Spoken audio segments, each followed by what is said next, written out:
news and information that will make your day. We are news. We are 24 News Radio TV.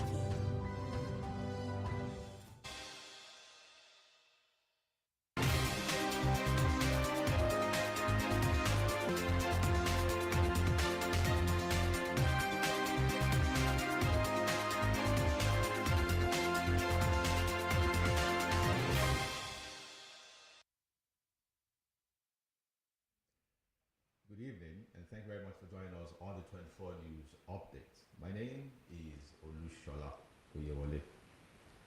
The Ekiti State Governor, Mr. Abiodun Oyèbánjí, has dismissed an online report claiming he and some Ekiti leaders plan to defect to the African Democratic Congress (ADC), with former Governor Kayode Fayemi.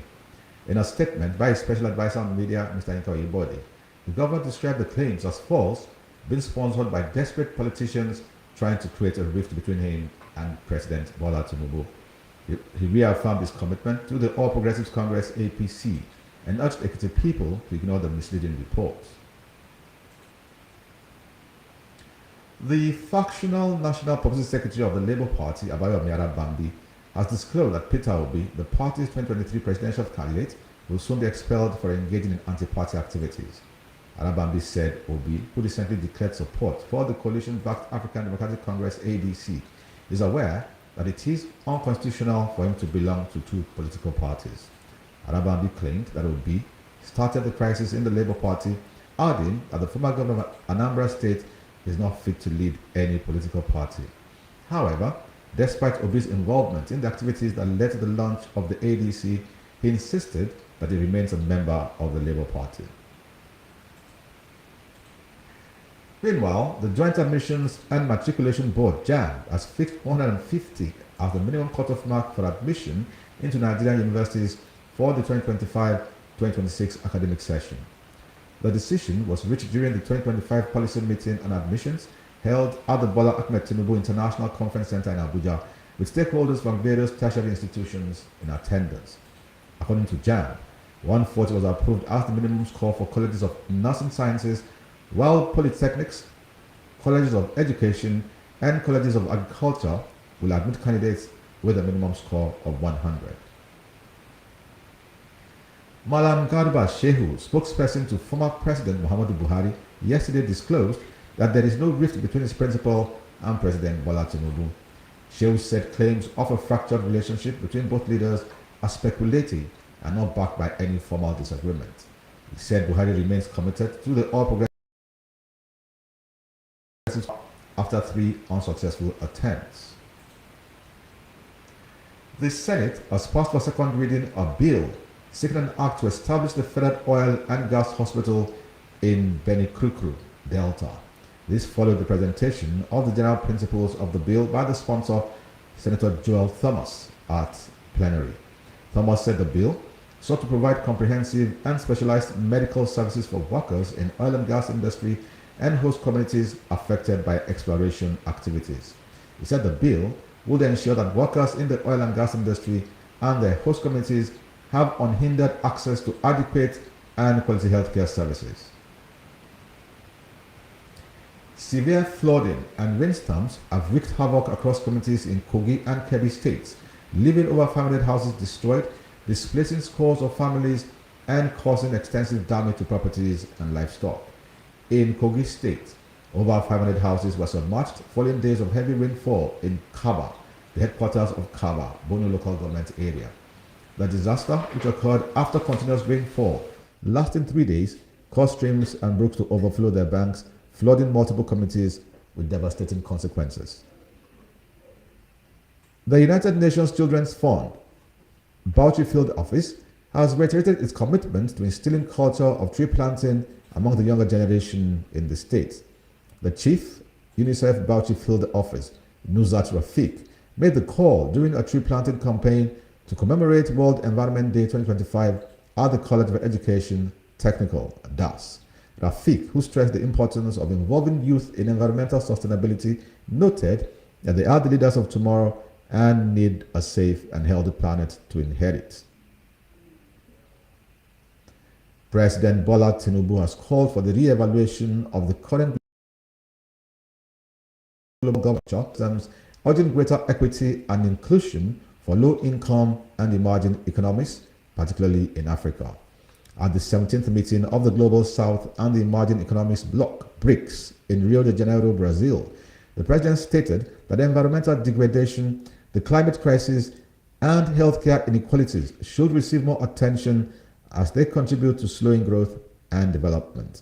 President Tinubu, invited to the summit by Brazil's President Luiz da Silva, stated that Nigeria supports the BRICS position on the need to focus on collective, fair, and equitable global development.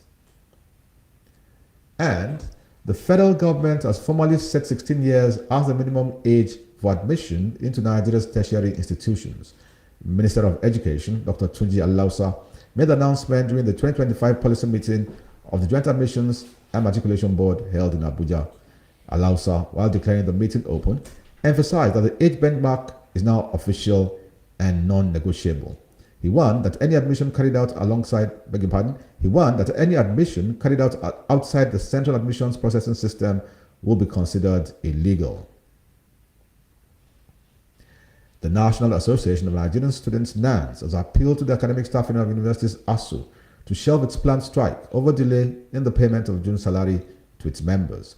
NANS made the appeal in a statement by its National Vice President on Intercampus and Gender Affairs, Felicia Akinbodunse, in Abuja. Akinbodunse said that any industrial action by ASU now will destabilize the stable academic calendar universities had enjoyed in the last 2 years.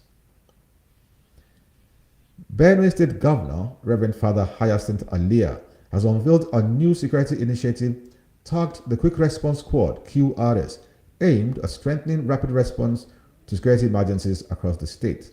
Governor Alia was represented at the official inauguration of the squad by his deputy, Dr. Sam Ode. The QRS is a joint operation comprising personnel from the Civilian Protection Guard, CPG, Vigilante Group of Nigeria, VGN, local hunters, and the Joint Task Force, JTF. The squad is designed to respond swiftly and effectively to threats, particularly in vulnerable communities across Benue. And now foreign news. President Donald Trump says the United States will send additional weapons to Ukraine, triggering Russian criticism after Moscow claimed new gains in its grinding war against its neighbor. Trump's announcement to send weapons to Ukraine followed Washington saying last week that it was halting some weapons shipments to Kyiv, leaving Ukrainian officials caught off guard and scrambling for clarity. The Kremlin warned that sending arms to Ukraine only serves to prolong the conflict, a day after Trump's pledge for more weapons for Ukraine to defend itself. And back here in Africa, the Kenyan police said 11 people have been killed nationwide during an anti-government protest in the country on the 35th anniversary of a pro-democracy uprising. A statement from the police added that 52 police officers had been injured. Police fired live rounds and water cannons at protesters in the capital Nairobi as hundreds of people demonstrated in the city, with some blowing whistles while they marched amid heavy police deployment. People rally each year on July 7 to mark the date in 1990 when Kenyans demanded a return to multi-party democracy after years of autocratic rule by then President Daniel Arap Moi. The first malaria treatment suitable for babies has been approved for use by a Swiss private company. It's expected to be rolled out in African countries within weeks. Until now, there have been no approved malaria drugs specifically for babies. Instead, they have been treated with versions formulated for older children, which presents a risk of overdose. France's parliament has approved the repatriation of a talking drum that colonial troops took from the Ebri tribe from Ivory Coast in 1916 in the latest move to return colonial spoils. The Jiji Ayokwe drum is a communication tool more than 3 meters long and weighing 430 kilos, almost 950 pounds, that was once used to transmit messages between different areas, for example, to warn others of a first recruitment drive.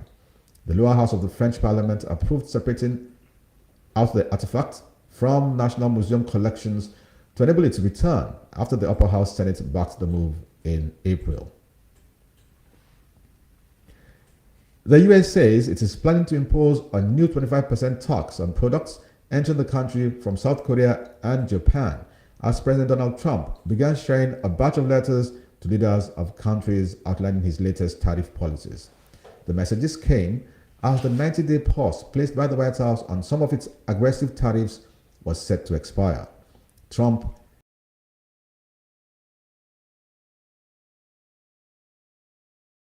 initial announcement sparked outcry on financial markets.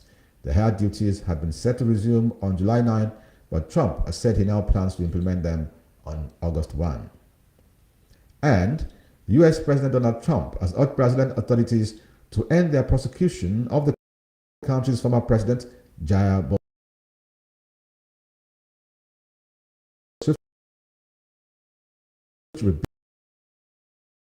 rebuke from current president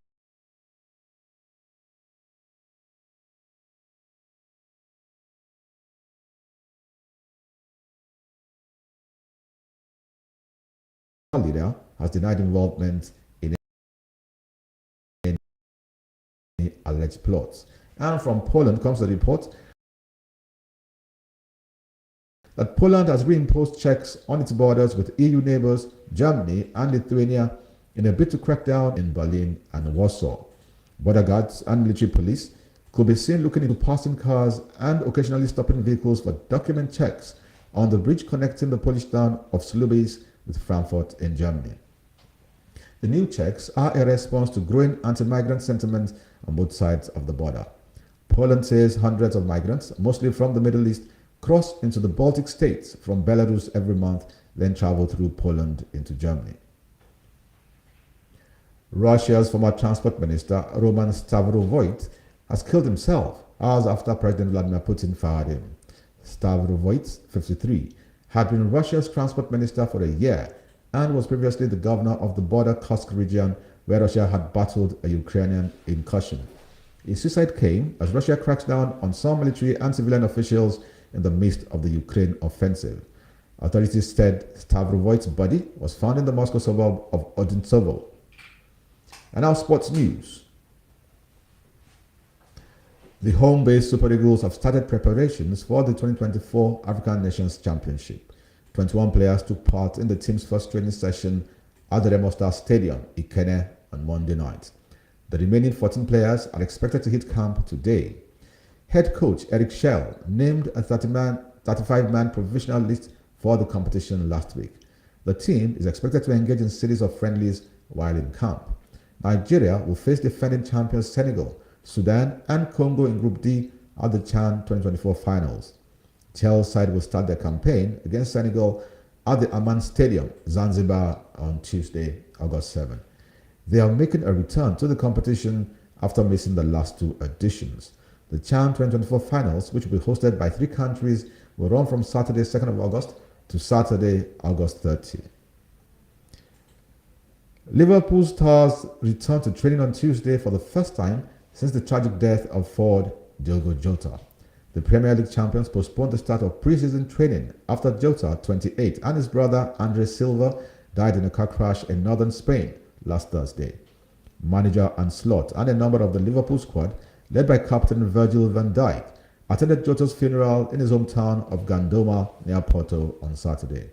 A site of remembrance has been set up at the club's iconic Anfield Stadium, where hundreds of bouquets of flowers, shirts, scarves, and pictures have been left by fans and former players in recent days. That's the much we can take on the news update this evening. Thank you very much for joining us, and do join us again same time tomorrow for another edition. Good evening.